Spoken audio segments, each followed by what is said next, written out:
Welcome to hell, motherfucker!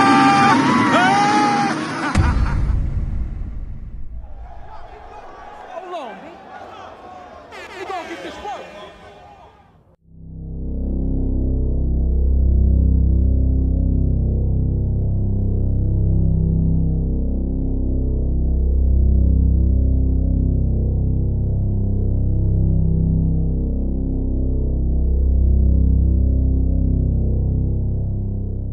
I don't think hell exists. I happen to believe in life after death, but I don't think it's got a thing to do with reward and punishment.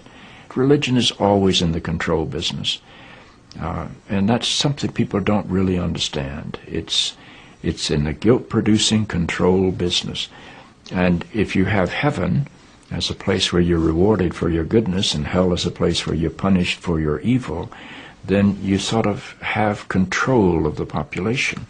And so they create this fiery place, which has quite literally scared the hell out of a lot of people throughout Christian history. Mm-hmm. And it's part of a control tactic. But wait a minute, you're saying that hell, the idea of a place under the earth or somewhere where you're tormented for an eternity, is actually an invention of the church? I think the church fired its furnaces hotter than anybody else.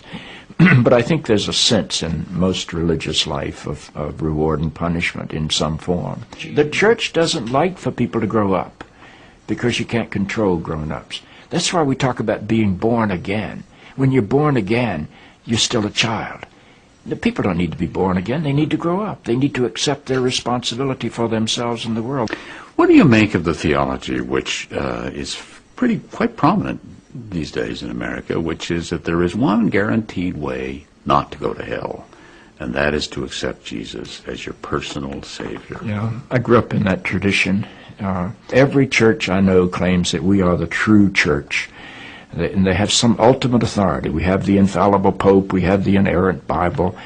The idea that the truth of God can be bound in any human system, by any human creed, by any human book, is almost beyond imagination for me. I mean, God is not a Christian.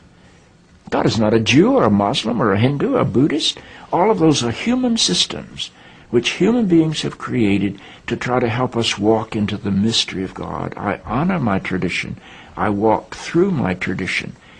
But I don't believe my tradition defines God. I think it only points me to God.